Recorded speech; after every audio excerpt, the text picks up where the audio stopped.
ముఖ్యమంత్రి గారు నిన్న చూస్తూ ఉంటే ఆయన మాటలు చూస్తూ ఉంటే నిజంగా ఆ ఫ్రస్ట్రేషన్ ఏందో కానీ ఆయన మాట్లాడే మాటలు ఒకటేమో బాక్రానంగల్ ఇక్కడ ఉందంటాడు, ఇంకోటేమో గూగుల్ విప్రో సీఈఓ సత్యా నాదెల్లా అంటాడు, తర్వాత ఇంకా చాలా ఉన్నాయి ఆయన మాటలు వింటూ ఉంటే. నాకైతే ఆయన మానసిక సంతులనం మీద అనుమానం ఉంది. ఆయన కుటుంబ సభ్యులకు కూడా నేను విజ్ఞప్తి చేస్తూ ఉన్నా, ఆలోచించుకోండి, ఏదో అయినట్టుంది పాపం, దయచేసి చూపెట్టండి. ఎందుకంటే రాష్ట్ర భవిష్యత్తుకు ప్రమాదం. పిచ్చోడి చేతిలో రాయిలాగా రాష్ట్రం మారితే రాష్ట్రానికి ప్రమాదం. ఆయన మరి అసహనము ఫ్రస్ట్రేషన్ బాగా పెరుగుతోంది. ఎందుకంటే ఆయన విషయాలన్నీ బయటపడుతున్నాయి ఒక్కొక్కటిగా. బావమరిదికి అమృత్ కాంట్రాక్ట్ ఇచ్చిన విషయం బయటపడ్డది, తమ్ముడితో ఎంఓయూ చేసుకున్న విషయం అమెరికాలో బయటపడ్డది, ఇంకా ఒక్కొక్కటిగా చాలా బయటకు వస్తున్నాయి. కాబట్టి తిట్లు, బూతులు, అవాకులు, చెవాకులు, ఫ్రస్ట్రేషన్లో బీపీ పెంచుకున్న అరచడాలు ఇవన్నీ జరుగుతూ ఉన్నాయి. నేను రేవంత్ రెడ్డి గారిని అడిగేది ఒకటి, బంద్ చేయి, మాటలు బంద్ చేయి. ఇలాగులో తొండలు ఇడిచి పెడతా, చెట్టుకు గట్టేస్తా, సంపేస్తా, నరికేస్తా, ఏట్లో దుంకు, ఇవన్నీ బంద్, గోళీలు ఆడతా, గుడ్లతో గోళీలు ఆడతా.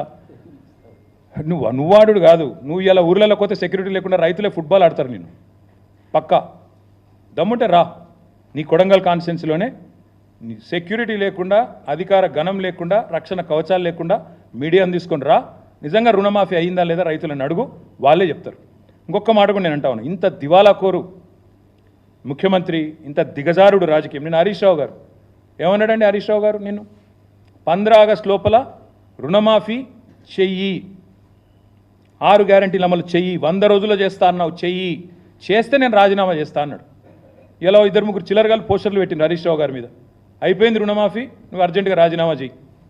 ఎక్కడైంది రుణమాఫీ? చెప్పి చూస్తా, ఏ ఊర్లోకి వచ్చి చెప్పిస్తారో చెప్పండి. కాంగ్రెస్ వాళ్ళు ఎవరు వస్తారో రండి. ఇంకా మళ్ళీ ఏదో చర్చకు రాజీనామా చేయి, ఇంకా ఇష్టం వచ్చిన మాటలు. అధికారంలో ఉంటే పందైనా అందంగా కనబడుతుంది, ఇవే మాటలు ఒక ముఖ్యమంత్రి, ఉప ముఖ్యమంత్రి మాట్లాడాల్సిన మాటలు.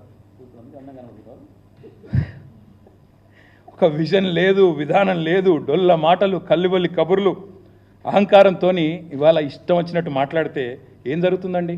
అమర్ రాజా బ్యాటరీస్ జయగల్లా గారు చెప్తున్నారు, నేను ముందే చెప్పాను, అసెంబ్లీలోనే చెప్పాను, ఒక ముఖ్యమంత్రి పిచ్చోడ్లాగా మాట్లాడితే నా రాష్ట్రం దివాలా తీసింది, అప్పులపాలైపోయింది, పైకి మంచిగున్న లోపల ఎయిడ్స్ పేషెంట్ లెక్కున్నది, క్యాన్సర్ పేషెంట్ లెక్కున్నది అని ముఖ్యమంత్రి పిచ్చోడ్లాగా మాట్లాడితే డౌట్స్ వస్తాయి స్వామి ఇన్వెస్టర్స్లో.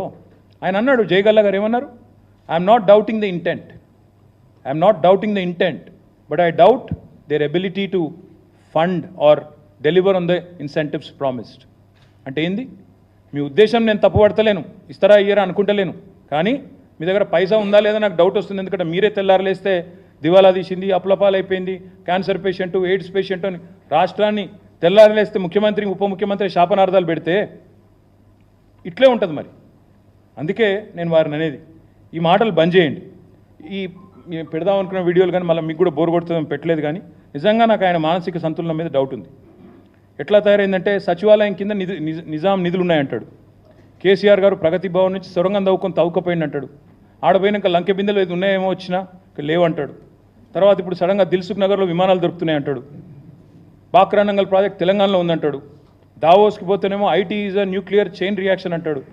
మాకు నిజంగా డౌట్ వస్తున్నది. ఇంకా విచిత్రం, పోనీ ఇదేమో తెలియక మాట్లాడండి అనుకోవచ్చు. ఇంకోవైపు అహంకారం. గ్రూప్ అభ్యర్థులు పరీక్షలు వాయిదా వేయండి, పోస్టులు పెంచండి అంటే వాళ్ళని సన్నాసులు అంటాడు.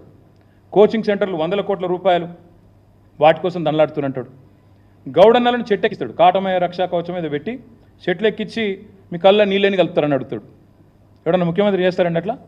వాళ్ళ కులవృత్తిని వాళ్ళందరిని అవమానించే విధంగా వాళ్ళని చెట్లు ఎక్కించేదో సర్కస్ లెక్క ఈయన కింద కూర్చొని మైకులల్లా మాట్లాడొచ్చును. అట్లా ప్రైవేట్ స్కూల్లో టీచర్లు అందరూ ఇంటర్ డిగ్రీ ఫెయిల్ అయిన వాళ్ళు అంటాడు ముఖ్యమంత్రి. వాళ్ళు వీళ్ళు కాదు, ఎవరో తెలిసి తెలియక ఒక ఎమ్మెల్యేనో ఎంపీ మాట్లాడింది అనుకుంటే వేరు.